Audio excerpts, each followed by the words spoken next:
Whipple Family Misadventures Book 7, Mischief in Their Eyes, Chapter 7.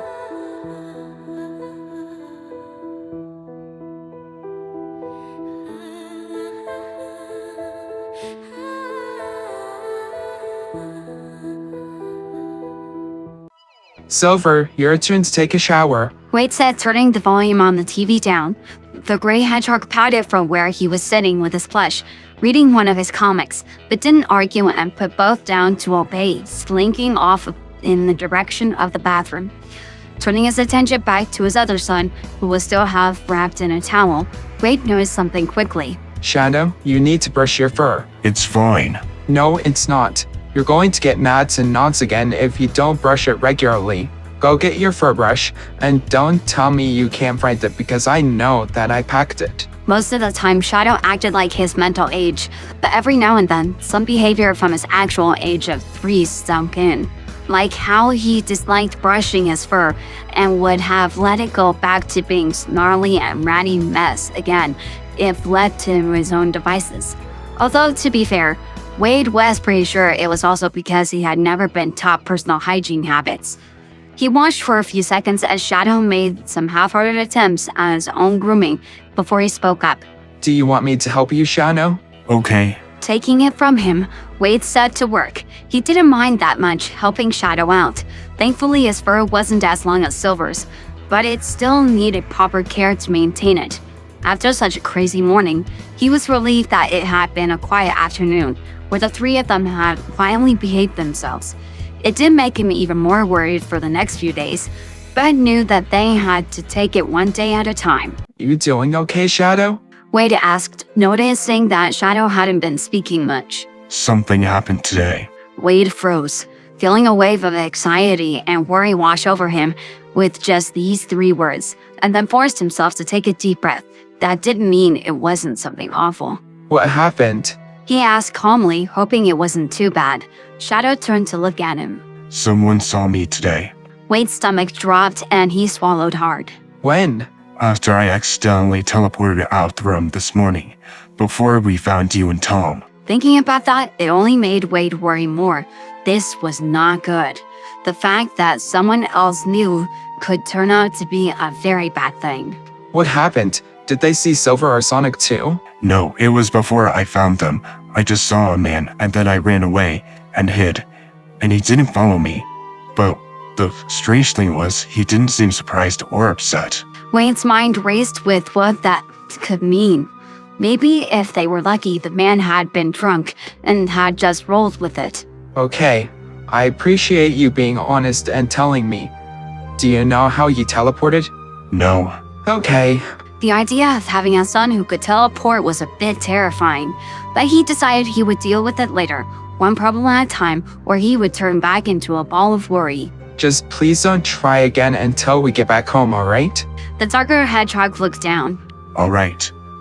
Will it be okay, since that man saw me? Yes, it's going to be fine.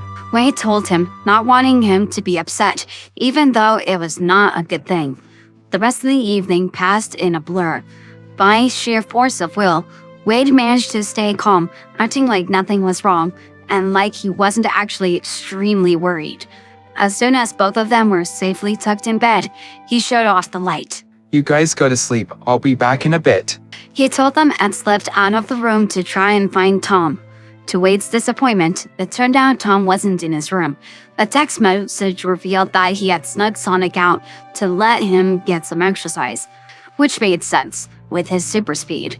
And when he returned, Tom would probably want to call his wife and spend time talking to her. Wade was torn. On one hand, he felt that it was really important to let Tom know what happened, that there was someone else in the hotel who was aware of the little alien hedgehogs here. And yet, would waiting until morning make that much of a difference? Glancing back towards the door of his hotel room, he didn't want to go right back. He wasn't ready to go to sleep, and since his boys were in bed, he couldn't sit in there and go about his usual routine while they were trying to go to sleep. Slowly, Wade walked down the long hallway and went down to the lobby of the hotel.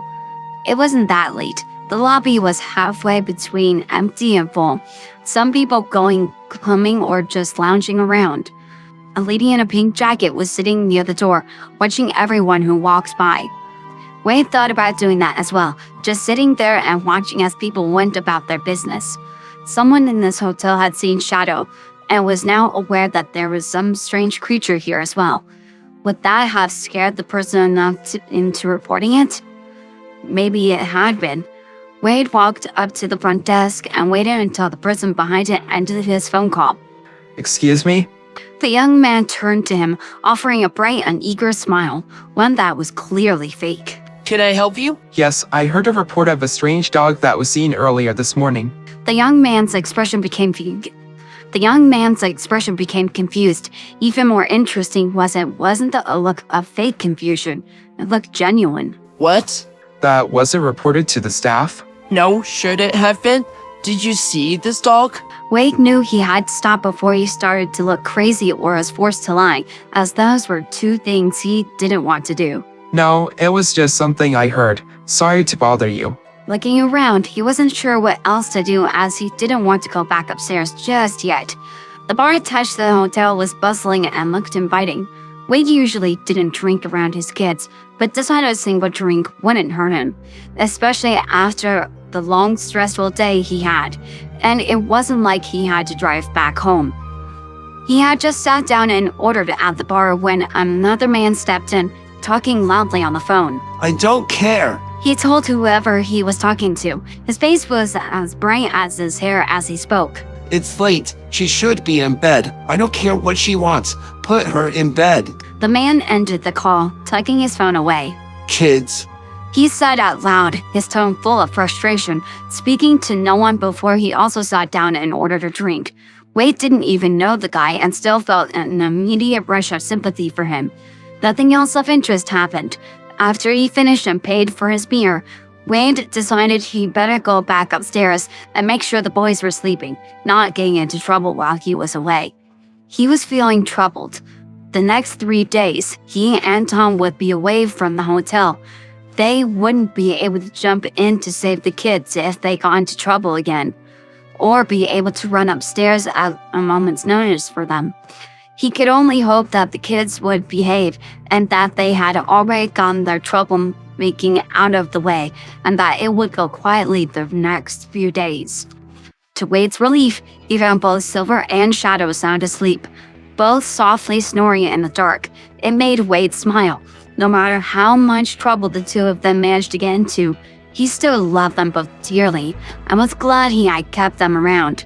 Silently relieved, Wade slipped into the bed and tried not to worry as he drifted off to sleep. Sonic flopped over onto his back. Have you ever used your psychokinesis to do something cool? That morning, Tom had brought Sonic to their room and dropped him off before their dads left for the day. Thankfully, the Blue Hedgehog had still been asleep, so all of them had slept for a while longer. Cool? Like what? Silver asked. He was sprawled out on the bed, lazily kicking his feet. I don't know. I'd probably use it to reach stuff that I couldn't. My parents like to store things high up and it's so annoying having to climb. Or worse, not being able to get it at all. Have you ever used it against Wade? When I first met him, he scared me, so I held him still because I thought he was going to hurt me. But not since then. That sounds awesome, just being able to stop anyone at any time. You could use it to get away with a lot of stuff. Shadow ignored both of them, still thinking about how he had teleported the day before. It was such a cool power, and he could barely think of anything else. Barely believe that he had done that. While he knew he had promised his dad that he wouldn't try it again here, he could hardly wait until they could practice again and get good at it.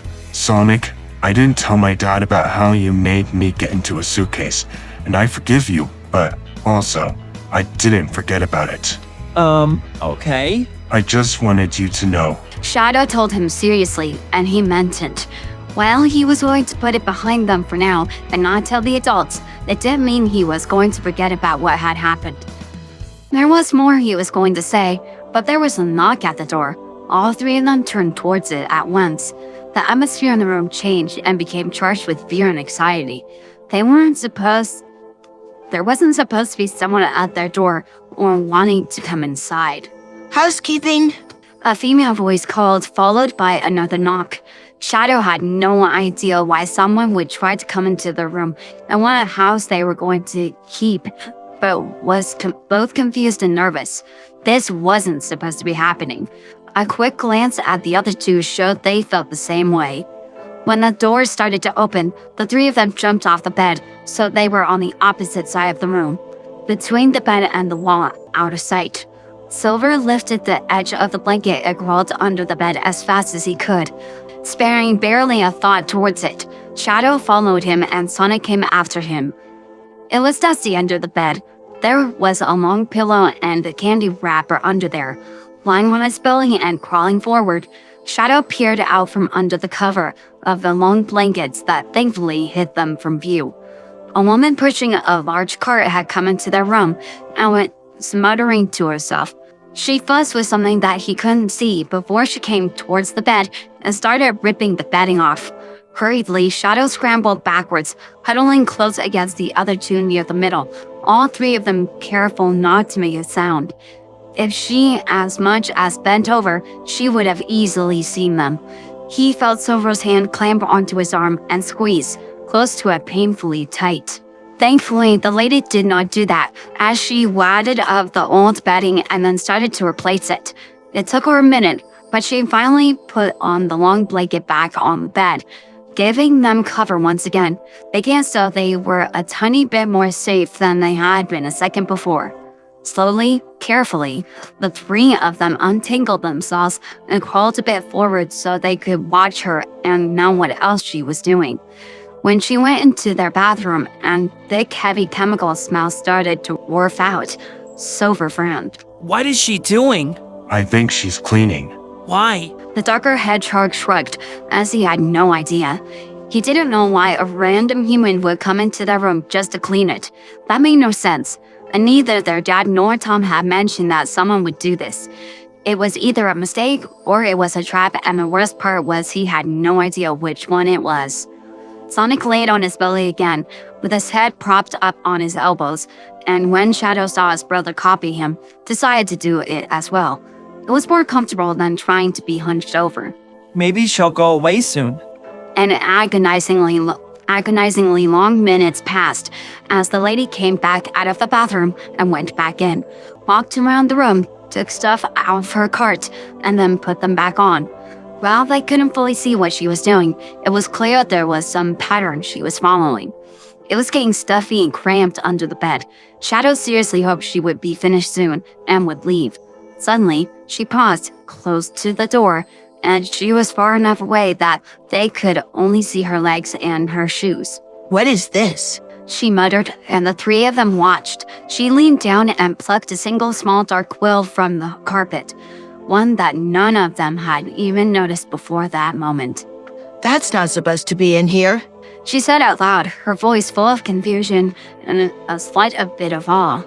With that, she pushed her cart out of the room and shut the door behind her. Frantically, all three of them came out under the bed. What did she see? I couldn't tell. Shadow only stared at the door, as he had been able to see. A quill. He said slowly. Even worse, while he hadn't been able to get a good look at it, he was pretty sure it had been one that came from his own head. Identical looks of horror washed over their faces. Are you sure? Pretty sure. We have to get him back. Sonic announced, reaching for one of the hoodies and pulling it on. Silver's look of horror only increased. We can't! We have to stay here. We can't go after her. Sonic stopped. This is how that government guy found me almost a year ago because of one of my quills. And it ended with a lot of crazy stuff happening. If she gives it to someone else, they'll have proof we are here.